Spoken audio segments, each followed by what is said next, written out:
মানুষ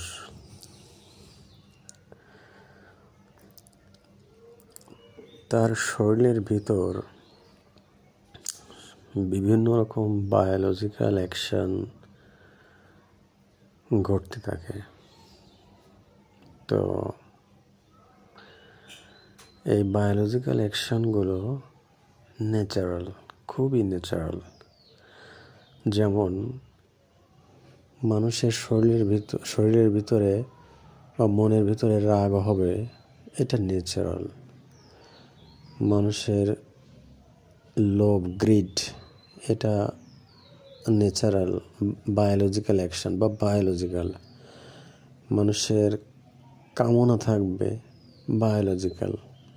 মানে বায়োলজিক্যাল বলতে আমি বলছি এটা বায়োলজিক্যাল রিয়াকশান। এটা এসে করলে এমন কোনো সুইচ, এমন কোনো ওষুধ বা এমন কোনো পানি নেই যা পান করলে আমার আর গ্রিড হবে না, আমার আর ভেয়ার বা ভয় হবে না, বা আমার অ্যাঙ্গার বা রাগ হবে না। এরকম কোনো সুইচ নেই, এটা বায়োলজিক্যাল অ্যাকশন।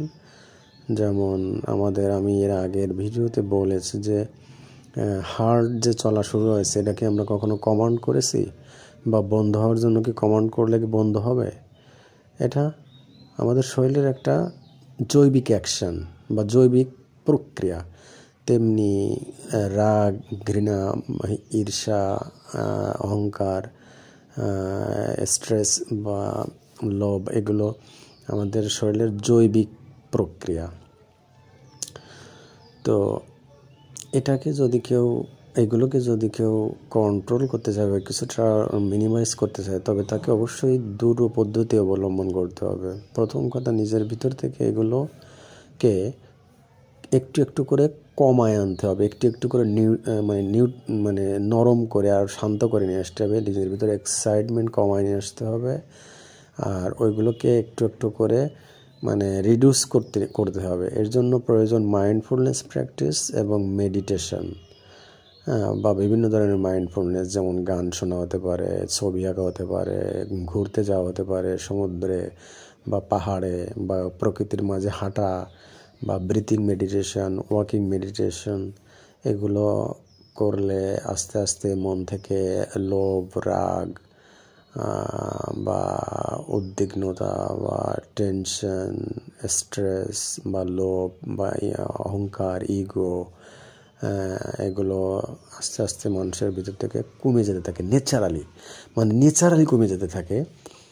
এরকম না আমার আগে আমার স্কেল 7-এ রাখছিল, আমি এগুলো করার পরে স্কেল 7-ই রাগ থেকে যাবে তা না।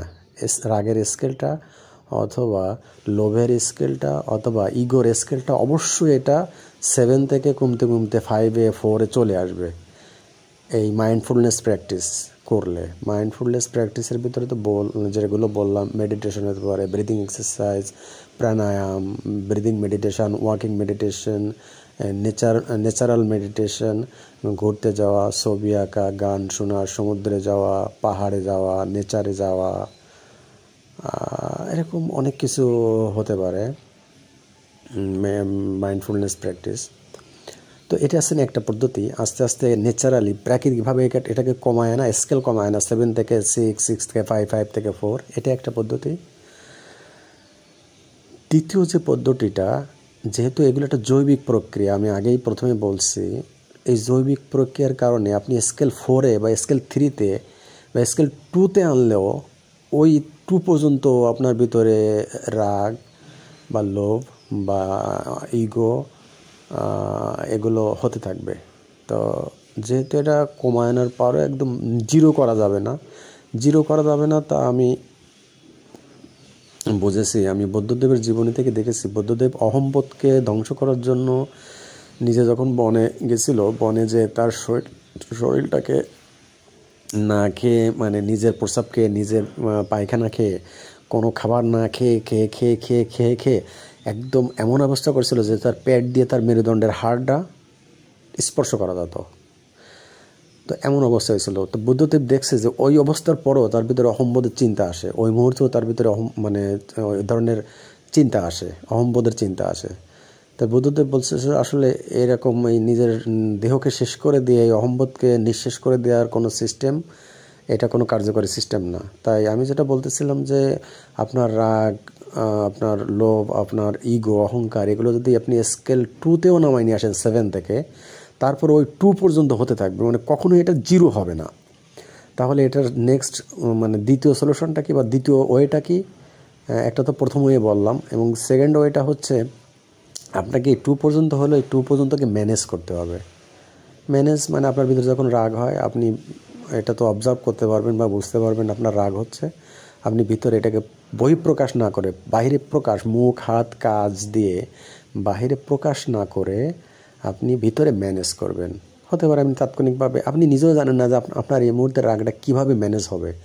আপনি গান শুনতে পারেন, আপনি একটু ছবি দেখতে পারেন, আপনি একটু থ্রিলার মুভি দেখতে পারেন, আপনি একটু ছবি আঁকতে পারেন, বা আপনি একটু হঠাৎ বাইরে যেয়ে হাঁটাহাঁটি করতে পারেন প্রকৃতির ভিতরে, অথবা দীর্ঘশ্বাস নিতে পারেন, মানে ব্রিদিং এক্সারসাইজ করতে পারেন, প্রাণায়াম করতে পারেন, নিজের ভিতরে কন্ট্রোল করতে পারেন। হ্যাঁ, এগুলো করে ম্যানেজ করা যায়। একইভাবে লোভ বা ইগো হলেও এটাও ম্যানেজ করা যায়। নিজের ভিতরে এটাকে প্রকাশ না করে, বাহিরে না এনে, নিজের ভিতরে থাকা অবস্থায় এটাকে ম্যানেজ করা যায় বিভিন্নভাবে। তো এইভাবে আপনি ম্যানেজ করবেন, এটা হচ্ছে দ্বিতীয় পদ্ধতি। আর ন্যাচারালি মাইন্ডফুলনেস প্র্যাকটিস করে এটাকে কমায় আনতে হবে। তবে 0 করা যাবে না, যতটুকু থাকবে ততটুকু কন্টিনিউয়াসলি মানুষের জীবনে হতে থাকে, বিভিন্ন সময় বিভিন্ন পরিস্থিতিতে এটা জাগতে থাকবে। এই রাগ, লোভ, ইগো এগুলো জাগতে থাকবে। ওইটাকে আপনাকে ইন্টারনালি ম্যানেজ করতে হবে। ধন্যবাদ।